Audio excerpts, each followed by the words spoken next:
Let's cut across to the India Today Conclave, where it is in the 12th year, and speaking is the Chief of Army Staff, Bikram Singh.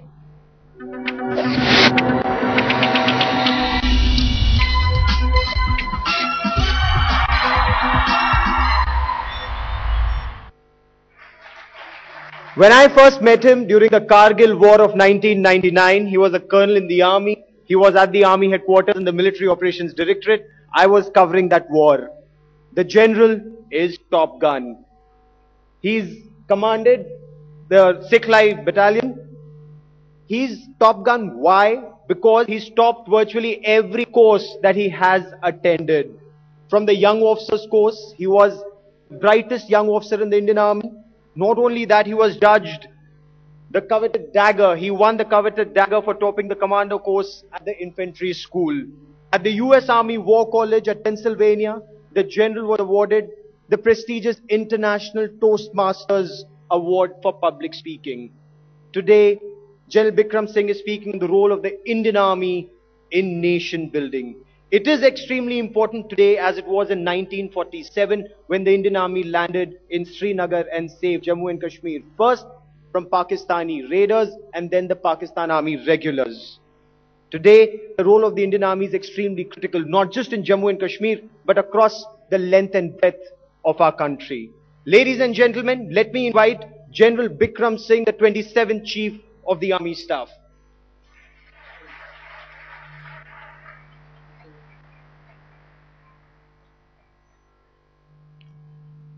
Jai Hind, ladies and gentlemen. My greetings to you all, and at the very outset, let me thank the India Today Group for this invite. And I'm indeed privileged to be here because I grabbed the opportunity when I was made this offer for only one reason, that I thought it's important that you all know about your army. Your army, when I say it's the people's army, it's the national army. It's important that you know how we do our business, because generally what is seen of the army is what you see on the television: gun-toting soldiers moving around in Jammu and Kashmir in the northeast, and you perceive army as only using force. I shall touch upon the use of force as well, as to how we calibrate the use of force and how democratic we are in the use of force as well. But ladies and gentlemen, army since 1947 has done a lot in terms of nation building. Now, besides fulfilling our constitutional obligations in terms of safeguarding the frontiers of our country, ensuring sovereignty of the country, ensuring territorial integrity of the country, we have to a large extent contributed to nation building in terms of ensuring, generating, and bringing about unity in the country, upholding the secular values which are enshrined in our constitution. We have undertaken socio-economic development in rural areas, which is done in concert with the state governments, and we have done a lot to bring about national pride. Army's role in nation building within the overall theme that has been selected this year by the India Today Conclave, I thought about it. The overarching theme of reinventing a democracy, ladies and gentlemen, does also impact the army, because army is a democratic institution. It's an element of national power. It's an accountable, disciplined, responsive, apported element of national power that has to adapt. It has to adapt to the national policies framework, the policy framework that is laid down by the government. This seminar, this discussion, this conclave, would be contributing to certain facets of democracy, which in turn would impact on our policy issues in times to come, depending on the decisions taken by the government. But what I'm trying to bring out is that the Indian Army would have to remain relevant to those changes. That's very important. And we are very conscious of the fact that that the change is something that is constant in the environment, and we've got to adapt ourselves to the changes in the environment. And changes, they come about by the virtue of the change in environmental realities, the change in terrain configuration where we operate, the changes in our adversaries' methodology of waging war and the use of force. And keeping all these facets in mind, we tend to change ourselves with the view to remain relevant to national aspirations. In fact, something very interesting before I go any further. I was generally prepared to speak for about 40 minutes, but then I was told the total time allotted is about 45 minutes. And then I told my officer who was coordinating with India Today Conclave, I said, look, I generally warm up after 20 minutes. So he told me, he said, sir, by the time you warm up, you'll be required to sit down for question answer session. So I said, anyway, I'll be prepared and warmed up for question answer session. And therefore, ladies and gentlemen, I shall be very brief to talk about various phases which I talked of. Firstly, in the context of our constitutional obligations. This essentially pertains to, as I said, safeguarding of the frontiers, and also when called upon by the state administrations, by the government, dealing with the internal security situation. Now that's very important because the army, to my way of thinking, I think should not be seen in the internal security domain for too long. It is people's army. It must remain a well-honed tool to be used by the nation when state policy is to be converted into the use of force. And therefore, that notwithstanding, when the nation takes a decision, the army does get involved. And we have a large number of cases where the army has been committed in the internal security domain under the provisions of the Code of Criminal Procedure. The provisions are sections 129 to 132, wherein when called upon, the army gets involved, deal with law and order situations. In addition, in the local internal security dimension, the aid to civil authority which we undertake, which perhaps you all are not aware of, some of you I would say are not aware of, is that we also take on additional duties in the form of running of essential services. We take on the responsibility as one of the leading agencies, notwithstanding the presence of the institution of the NDMA being over there, which essentially is the primary agency to deal with disaster management. The Indian Army, ladies and gentlemen, gets involved in the management of the disaster situation, emergency situations, and in this we do not wait for any requisitioning. We do not wait for requisitioning because it's our commitment to our people. We get involved expeditiously to provide succor to the people, to assuage their sufferings, to save precious lives and property, and to make sure we are able to give the basic needs and necessities to the population before the personnel and the resources of the NDMA build up. By no means we are trying to undermine the NDMA's capability, but given our deployment in the country, which is along the length and breadth of our country, along all the border areas, we are placed to be the first responders in case of any contingency that arises as a result of disaster or emergency situation. And therefore, the Indian Army in the past has been involved, and let me tell you, if you see the law and order per se, is 2,000, roughly 700 times our columns have been called out since our independence. And if you see, overall columns that have come about are over 5,500. In other words, this is one commitment we have undertaken which does not catch the eye of a normal citizen of ours. And he does not perceive and does not see what the Indian Army is doing. So in addition to the internal security, in which law and order is one aspect, we have the dealing with disaster situations, we also have our role of running of essential services. We have been requisitioned almost 56 times in this regard. We do run essential services which are declared by the government as essential services, and in case there are strikes, in case there are impediments in the functioning of certain services, we do get involved with our resources. We got our TA resources, which are specialized units. They are departmental units, which get involved. For example, we have medical TA units. We got our TA units which deal with the oil sector. We got our TA units which run railways in case required. So we have these resources which have been requisitioned almost 56 times since independence, and we've been able to do our job and make sure that a commoner, a citizen, does not suffer. The government does not suffer, the state governments do not suffer, and various departments do not suffer. I would like to highlight, ladies and gentlemen, a few concerns with regard to our involvement in an internal security dimension. When I said that the army should not be seen for too long, what I imply is that this instrument of national power should be kept honed ready to deal with situations which warrant the government to use force against any external threat. In the internal security dimension, we get involved, but the only concern which we have always raised is that these should be used as an instrument of last resort, consequent to the optimal utilization of other agencies. Now, when I say this, our involvement as per CRPC, which is of the vintage of 1973, ladies and gentlemen, in the last 40 years, a lot of changes have come about in India. Changes with regard to development of our communications, the prowess of our police forces, the capacity of our central armed police forces, and given this kind of ability, the capacity and the capability which today exists with the state governments, I suppose we should be able to deal to the extent possible with situations given the resources of the police and the paramilitary forces. And the army should be called in as an instrument of last resort for reasons that I just spelled out. Now, the other thing which generally we get back to the government, while it's a constitutional obligation, since it is given in the Code of Criminal Procedure, and we have to go in as per law of the land, we do get back to the government, ladies and gentlemen, in situations where there are religious overtones, where there are ethnic overtones, or where we find the students involved. Now, why?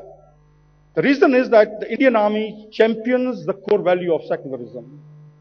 We champion the core values of our Constitution. And therefore, it's better that we do not get involved in those, because we are a heterogeneous lot.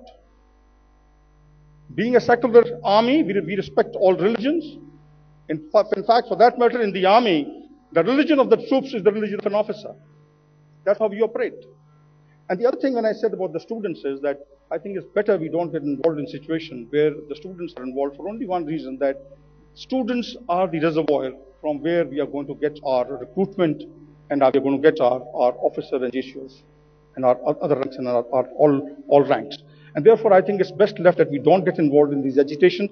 However, when it comes to external use of force, we are always ready. I wish to tell you, ladies and gentlemen, that when we get involved in the internal security conflict, we adopt a people-friendly approach. I must tell you this other day, in my office I had a foreign visitor, an Air Chief Marshal of one of the countries, who happened to ask me, he says, General, what is the reason that the Indian Army is much sought after and really praised in the United Nations? And the only thing I told him was that, look, the basic fundamental difference is that our use of force is more to assist in the return of rule of law and state authority. Our use of force is to ensure the writ of that particular host country, it runs in the entire area, in every nook and corner of its territory. And therefore, the use of the force by the army is calibrated. And I wish to highlight the same aspect, that when we use force in the internal security dimension, ladies and gentlemen, it is virtually by ensuring restrictive rules of engagement which are governed by the legal and moral constraints, because we are fighting our own people.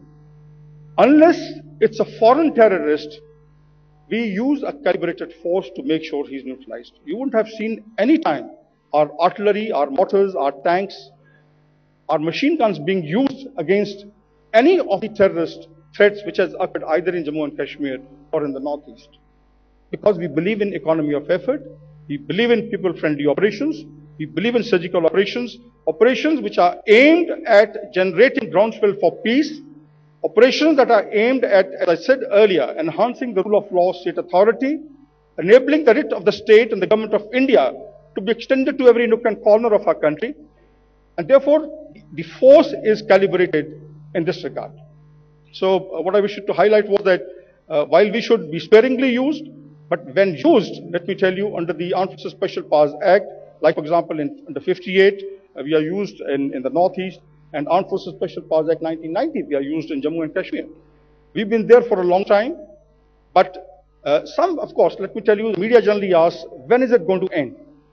I must tell you, these are the operations of minds. The center of gravity, ladies and gentlemen, in operations which are internal in nature, which are in the internal security dimension, vis-a-vis the wars which we fight, a conventional war, the center of gravity in this case, in the internal security dimension, is the population. And therefore, we cannot afford to use excessive force. It's the population that provides strength, freedom of maneuver, and field to fight to the terrorists. And therefore, all our operations are aimed at at the population to make sure we weed them away while upholding the rule of law, state authority, while upholding the law of the land, and while affording and giving full respect to the human rights in the environment. That is the stance we operate with. Right? Our contribution, when you see in the backdrop of unity and championing the core values, let me just tell you that there is not a single core value that is enshrined in the Constitution that the Indian Army does not champion. When I talked of secularism, I mentioned that we have a process where officer inherits the religion virtually of the soldier he is commanding. We have dharmsthalas, where all religions, troops of all religions, they go under one roof. And we have the sanctum sanctorums of all the religions, their little temples and mosques and everything in the one roof where people go and bow their head and pay obeisance. And this is done by the officers. They will pay obeisance at all the 5 or 6 holy places that are created under one roof. So we do look out for this. And the other thing, when you talk of democracy, the other core value which we champion is in terms of the fact that, ladies and gentlemen, we uphold the civil authority while carrying out operations even in the internal security dimension. The primacy of the civil control remains. And this, incidentally, is in conformity with the Supreme Court judgment of 27 November 1997, wherein it very clearly stipulates we honor that direction to the Army, and we ensure that at no stage our operations are undertaken suo motu on a standalone mode without the consultation of the state administration. And that is the reason you would find that wherever troops are involved, we have the unified headquarters, we have mechanisms where we are able to synergize the operational intelligence and the developmental efforts of the Army with various other agencies to make sure we move ahead. So, the other aspects, when you see, like, for example, we are apolitical, we respect human rights. While on this issue of human rights, let me tell you on equality. Other day on the TV, I was seeing some discussions taking place on the gender balance, gender equality. Ladies and gentlemen, let me tell you, we are committed to this philosophy, to this policy of the country towards ensuring gender equality and gender balance in the Army. I must tell you that I had ordered a study in November last year. Only a couple of days back, I had the first presentation. And we are identifying additional slots, almost 200 of them, where we will be sending our women officers. We are trying to give them more opportunities, because this is a very valuable, very motivated resource. And let me tell you, our women officers, they are physically fit, they are mentally robust, they have well-ripened mental faculties, and they have tremendous intellectual props. And this very precious resource, ladies and gentlemen, has got to be made use of by us. And therefore, when I talk of the core values of the Constitution, I wish to highlight to you that there are no double standards. When you see those discussions on TV, we are committed to it. I just had a study which has come to me, and as I said, the presentation was made. We are going to expand, we are going to increase the avenues for the women officers. So this is going to be ensured.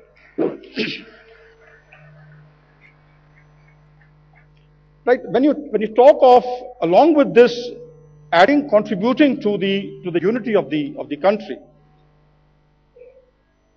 I think the greatest way we have been able to ensure this, that we have been able to deal with and neutralize every possible centrifugal force, every possible vociferous tendency in the areas that have been declared disturbed or where we've been committed. We've been able to deal with every inimical element and force which had secessionist designs. I think that is contribution we have made towards the unity of the nation. We have disallowed any of the elements in the country to further their agenda with regard to any secessionist designs, or for that matter, anything which had vociferous tendencies or tendencies to get away from the country and the Constitution of India and not to respect it, and not to respect the rule of law and state authority. So this is something which we have contributed, ladies and gentlemen, in the war that we have fought. We have made a tremendous sacrifice in this regard. But I would say no sacrifice is big for our national security, for the national cause.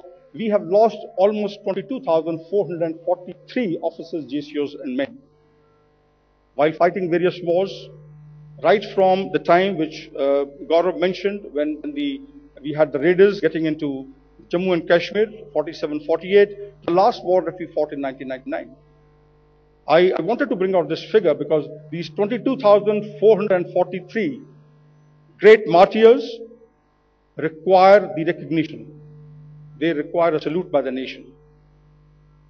And they require appreciation by the nation. And that's the reason I thought I'll tell you that it's a heavy price that the army had paid, but we have ensured the unity. Now, adding to the unity, ladies and gentlemen, is also by our ethos, our culture. We are today having roughly 19,000 ex-servicemen in the environment in our society. And we are contributing almost 6,000 again after we have our officers, JCOs, NCOs, and men superannuating every year. So with this kind of resource, human capital, which is getting into the environment, which is disciplined, which is motivated, which has gone out with having inherited the core values of integrity, of loyalty, of duty, of respect, selfless service, duty and honor, courage. These people are contributing in a very big way in terms of binding our communities together, the people together, and retaining the unity of our country. And this aspect, generally, ladies and gentlemen, is ignored. I would take the opportunity of this particular forum to reach out to everybody that these people are officers, issues, men, when they go out, they have tremendous potential. They are not only meant for security duties. Each one of them is aware of the management aspects. Each man is indulged. Every NCO, every JCO, every officer on a daily basis is undertaking forecasting, planning, organizing, directing, coordinating, and controlling. He is dealing with the management aspects every day. He's a leader. He's a leader of character. And these people, I would request if they can be utilized by our society in a more befitting manner. We've got to harness and leverage their potential. They have tremendous potential. And I would appeal to all of you through this forum that there are state governments who have laid down a certain amount of percentage of a quota for our soldiers when they retire. Some state governments do not have it. I would appeal to all to look into this aspect to make sure that our soldiers who are motivated, who are primed, who are disciplined, and who can contribute in a very big way towards unity of the country and contribute towards the attainment of the end state of those particular corporate sectors or wherever they go, they must be given due recognition and employed fruitfully. Now, a word about when I say the economic, socio-economic development that we have undertaken over a period of time. I wonder if you're aware of the fact that our border road organization has constructed since independence or since it came into being 43,000 kilometers of road. It has constructed 481 bridges and 19 airfields. Leave aside the other infrastructure that is being made on a daily basis. These were the key major benchmarks of their commitment towards the nation. This is being undertaken by our engineers as well, ladies and gentlemen. And in addition to this, we have our combat engineers who are employed as part of Officer Bhavna, Marathon. These are the civic action projects which run along one of the lines of our operations which we carry out in the internal security domain, where we again are involved in ensuring the basic elementary infrastructure being developed in certain parts in remote areas of our country. And also we focus on empowering the local people. And especially in the areas that are afflicted by insurgency, the focus is on children, the next generation. The focus is on women. Because we believe that if the women are taken care of well, a mother or a sister will be able to ensure that the terrorist, her brother, her son, is weaned away and brought into the mainstream, and they can play a pivotal role. And therefore, as part of our healing touch, as part of our people-friendly operations, our stance, we are dealing with the people in a manner, we are carrying out these operations in a manner that we are able to provide the basic elementary infrastructure, and we are empowering people in certain areas. Now, I know I'm running short of time. While I was about to get warmed up, I think I'll have to finish. But as I said earlier, I'll take on the questions. Yeah, okay, right. Just last point I want to tell you is that we have added immensely again, ladies and gentlemen, to the national pride. Take any sports. You take Olympics, you take Asiad, you take Commonwealth Games. The 2 silver medalists after independence are from the army. Kalaris Rathore, and we have Subda Major Vijay Kumar. And let me assure you, we have focused commitment towards sports today in the army, and in times to come, you shall see more number of medals being won by the army men, and you shall find more pride coming into our society by the virtue of your army, which belongs to you all. Well, I think I will take on questions now, because I could carry on, as I said earlier. I just got warmed up. And thank you very much, General. Very kind of you. The General will take his questions standing like a commander. He always leads from the front. May I ask you the first question, sir? Of course, we have a panel of experts, 4 experts there: Manvendra Singh, Monica Chansoria, Wajahat Khan, and Air Marshal Kak. They'll ask you questions. But the first question: we've had an encounter in Jammu and Kashmir just 2 days ago. We lost 5 brave CRP personnel. Hours after that, Union Minister Farooq Abdullah says AFSPA has to go. What's your take on that? Look, firstly, I think my heart goes out to the families of the 5 brave CRPF men who in the line of duty have made the ultimate sacrifice. I wish to convey my condolences to the family of these great soldiers, brave families. This incident, of course, let me tell you, is something that we've seen after a very long time. This only depicts the emboldened stance of the terrorists, which for a very long time we had not evinced in the internal security dimensions of Jammu and Kashmir, and especially in the counterinsurgency arena. But I shall not like to comment on any statement made by any politician, because as a soldier, I think I should not be doing that. But I shall give you my way of thinking, my own opinion in this regard, and you could correlate that to what has been said. Look, firstly, as I talked about the Supreme Court judgment of 27 November 1997, it very clearly stipulates that the Armed Forces Special Powers Act, its revocation, its extension is to be done by the governor of a state or by the central government. We only make our recommendations. Army is only contributing to decision making. If I was to be asked, I feel time is not ripe at the moment to tamper with this framework.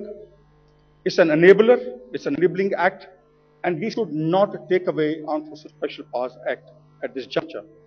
I mean, you see for yourself wherein they've come and killed 5, wounded 7 and gone away, and I'm told two of the soldiers who are wounded are critical.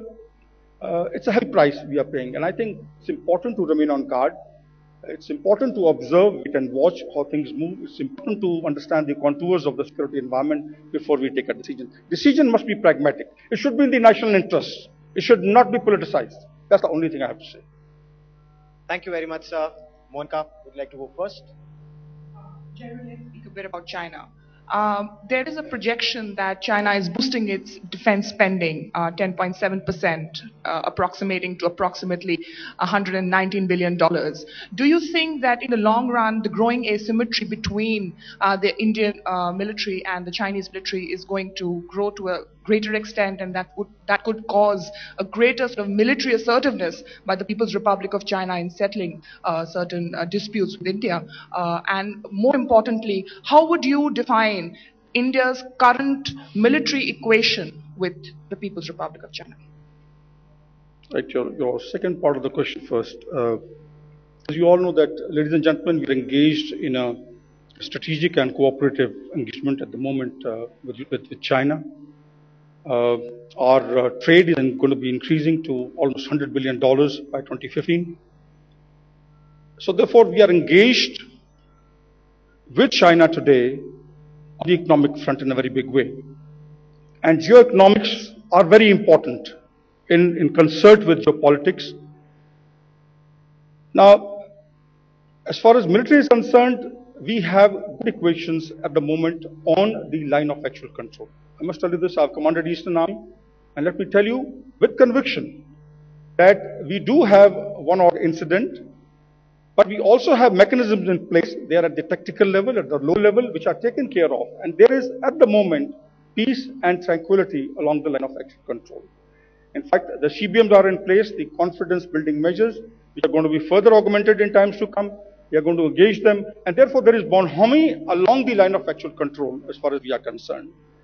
The other aspect, the first part of your question where you talked of the asymmetry, which you feel might come up given the allocation of financial resources to the Chinese and the way they are coming about. Well, let me tell you that wars, when they are fought, we do create for capability. They have a capability. We are creating for our capability. But we do not perceive the asymmetry affecting us in any way. Because there are facets of operational art, there are facets of strategy. We are also going in for enhancing our combat power. We are getting accretion into our combat power. But this is a capability we are developing. It is not aimed at any particular country. I wish to qualify this. That we are also modernizing. Even China is modernizing. But it is not that they have stated anywhere that that resource of theirs is aimed towards India. Similarly, we are creating a capability. And we are going in for it. We are getting all the support from the government. I'm told our Mountain Strike Corps is in the advanced stages of finalization. And I'm certain about it, that the funds, the financial health will not preclude the national security agenda being put on the back burner. I'm certain about it, that the national polity will ensure that the funds are allotted and the Mountain Strike Corps is created. It's a national requirement. This is required by the nation. It's a capability, as I said earlier, not aimed towards China. It's a capability India requires to cater for various contingencies which may crop up along any of our borders. Manmeens? So much has been made about the supposed agreement between India and Pakistan over Siachen, and the fact that an agreement is on the table but the army is thwarting it. Can you put some light on that? Look, Army has given its point of view. As I said earlier, decision has to be by the national polity, by the government. We don't take decisions in this regard. The nation has to take decisions in this regard. But please understand, it is our area. It is strategically important. Why are we talking about own area being given to somebody? I have not understood. It defies all logic.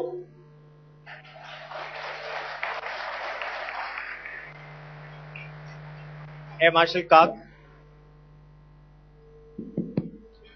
Thank you, Chief. That was a very focused and very deeply thoughtful presentation. I go along entirely with you on what you recommended, that the army must get out of the internal security role. But as the famous British poet once put it, T.S. Eliot, between the idea and the reality falls the shadow. It perhaps goes without reason that the paramilitary forces and the central police organizations are not equipped to actually perform effective counterinsurgency duties. On the other hand, there are also views expressed in the media that army actually does not want to give the space away in terms of counterinsurgency. Mischievous as these may appear, because it gives them a role in national polity, media and everything else. I don't agree with that. But given that you've been chief for 9 months, when do you think you can actually achieve the idea that you propounded by way of reality? Thank you. If you ask me frankly, sir, maybe the acoustics part, could you just repeat the later part of your question? You meant that today the police is acquiring prowess, the CAPF are acquiring a prowess, and we are not keen to give away our...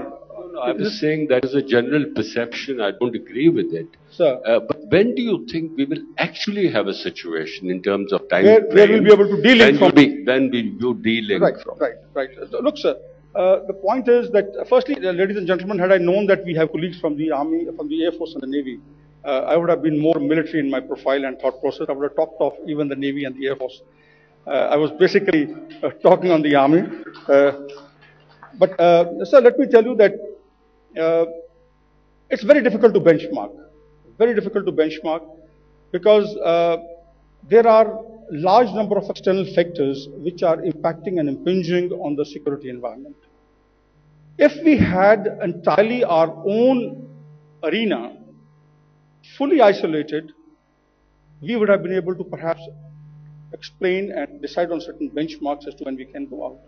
In this case, you would have seen that the infiltration, we have the entire infrastructure of the terrorists is attacked across the line of control. You have seen the infiltration being calibrated from time to time. This incident that has occurred, one of the terrorists killed has been identified as a Pakistani. a foreign terrorist.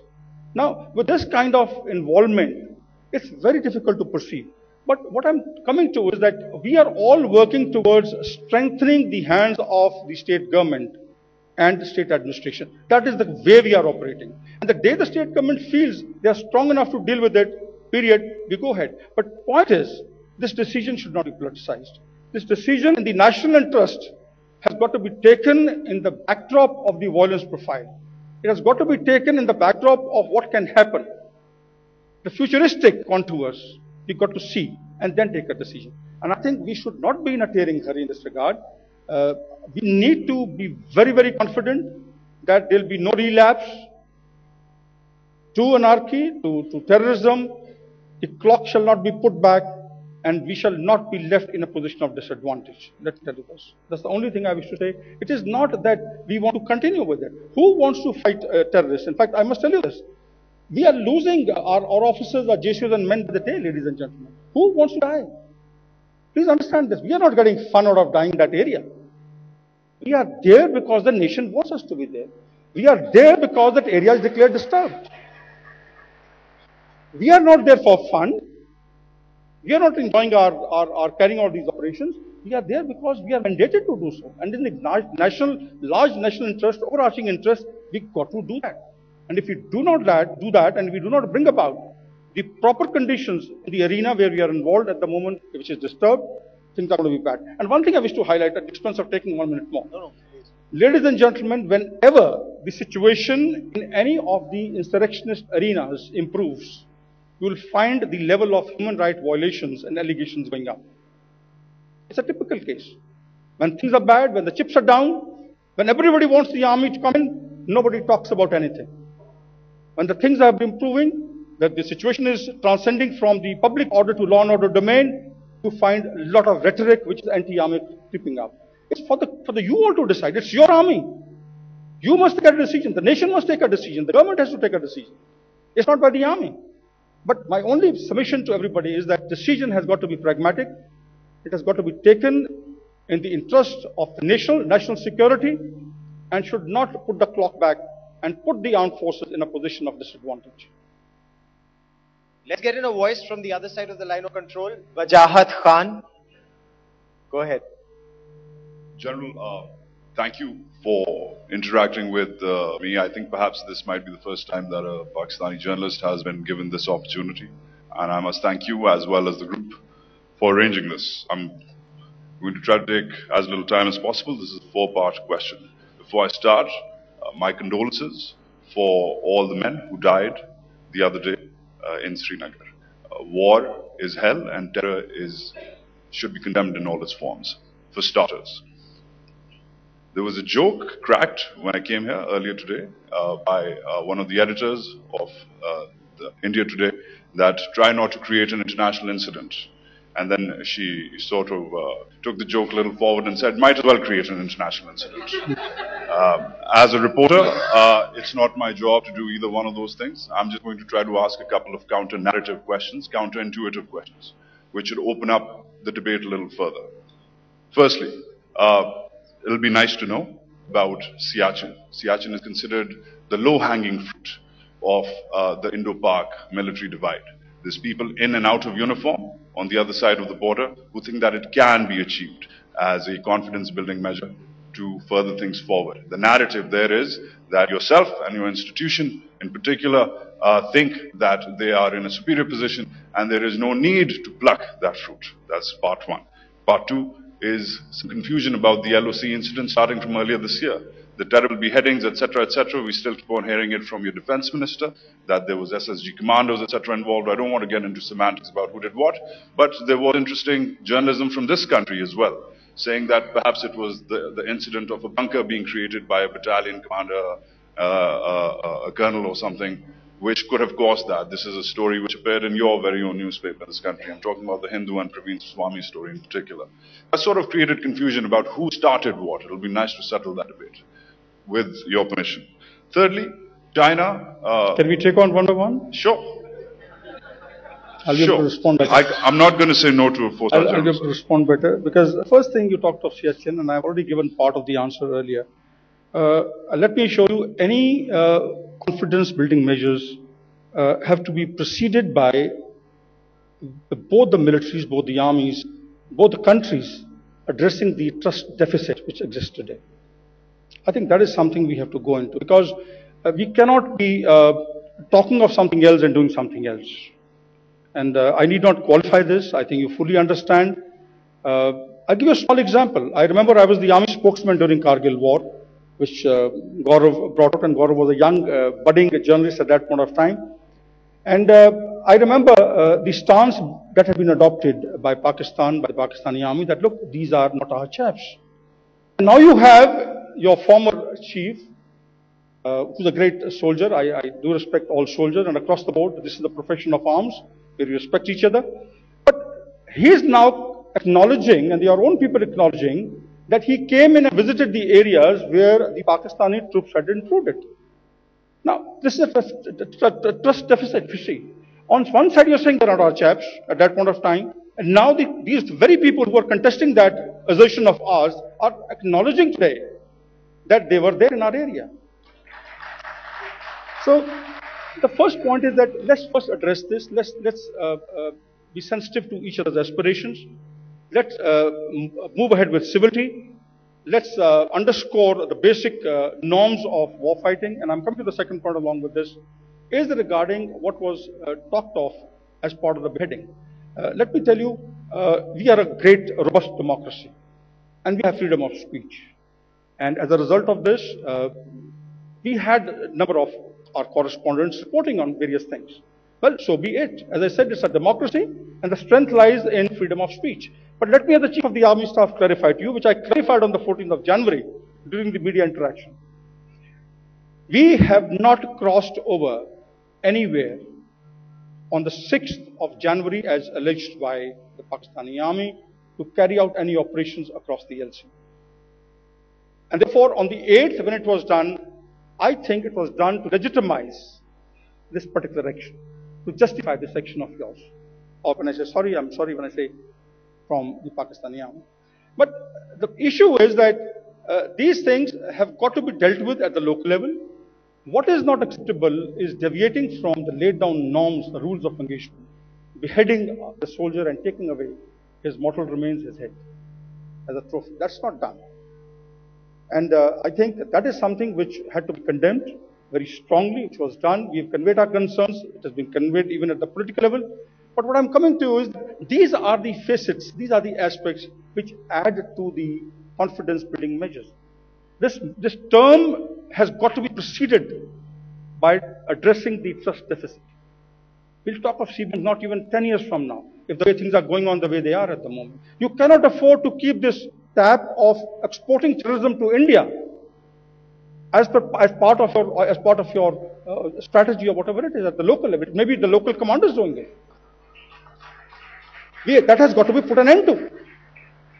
Only then we can move forward. I mean, once we are told, look, please come and see, there is no terrorist camp over here, we've been able to take stock of the terrorists, then only things will move. We can't have double standards where you say, look, they are not in our control, yet you got non-state actors, they are bleeding us, and you want us to shake hands with you at the military level. I think it's not done. We've got to be fair, and we've got to have an even level playing field. Quickly bring in Rahul Kanwal. Let me take a couple of questions from the audience, and then I'll... Can I follow up? Okay, there's a follow-up question. Go ahead. I'm going to execute my right as a guest. General, thank you for that clarification. I mean, you talk about I guess you can say, the lack of decorum when it comes to owning up to the war itself. I understand that. But when progressives bring up the same issue with men in uniform or who have been in uniform, and we bring this up, the India centrism of the military institutions in my country, we are given certain numbers which, and I'm going to take a lead from Monica's China question here, that when we bring up digits that, listen, I mean, India is supposed to be looking at China now, get over it, right, move on. The threat matrix has changed. India's threat perception has changed and evolved as well.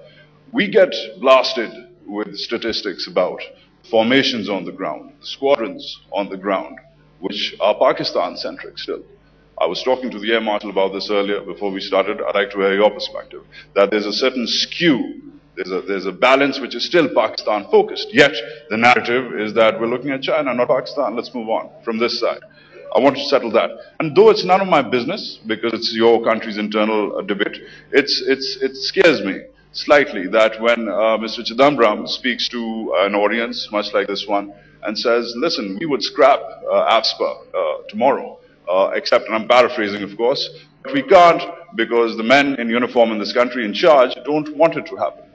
And then we have the host, of course, ask the same question, and it just seems to me that, and I fear, coming from a country where there has been a fear of an establishment embellished permanently, which is only now going away, perhaps because we fought for democracy and we continue to fight for it. It disturbs me as a neighbor to see signs of that happening and being embellished perhaps in the form of AFSPA and your institution's point of view about how it is necessary to be still implemented. I'd like to know about that.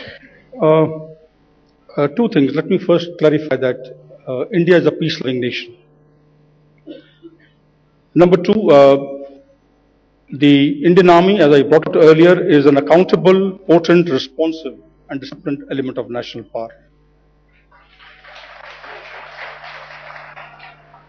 We believe in the authority, the civil authority. We respect civil authority. I brought it earlier in my talk. And any decisions, any actions that the Indian Army will take shall be supported by the national polity, would be on the directions of the national polity, and would be an extension of our state policy. And as I said earlier, we are a peace-loving nation. It is not our state policy to wage war. India has gone to war only when the war has been thrust upon us. If you see historically, please, you will see that India has fought war. It has changed its policy to the use of force only when we have been compelled and the war has been thrust upon us. Now, our formations, our deployment along the IB, let me clarify to you, is a normal deployment in our cantonments. They are the normal exercises that we carry out from our cantonments, and it's a normal activity that takes place. It need not bother you. You take it from the Army Chief. They are not aimed at vitiating the environment.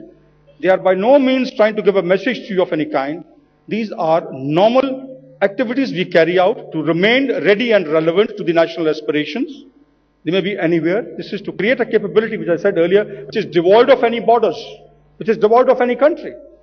We are basically doing that. And therefore, you need to be rest assured that this accountable, responsive, disciplined element of national power shall do exactly what the nation tells it to do, and there will be nothing done at the lower level. And therefore, what you express your concern that in a democracy we are raising our voice, please let me tell you again this. I am one man who respects the civil control, the civil authority towards it. I'm very clear on this. I understand the political-military arena. I understand the entire grand strategy, how is it evolved, where the army stands, what is the role of the army in a democracy. I'm fully conversant with it. And let me tell you, we know where to stop. We know the red lines. We know beyond which not to make a recommendation to the national polity. So, let me tell you, our recommendations when they are made with regard to AFSPA, wherever they are in line with the national interest. Because there's nothing more important to an army chief, to an army man, than the national interest and national security.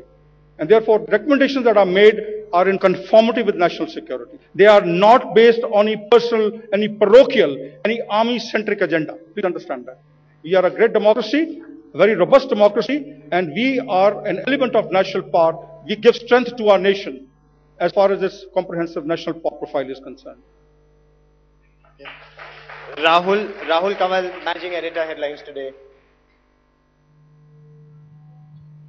General, with respect, I'd like to contest the Army's position on AFSPA. AFSPA was implemented in 1958 on an experimental basis for 6 months in the Northeast.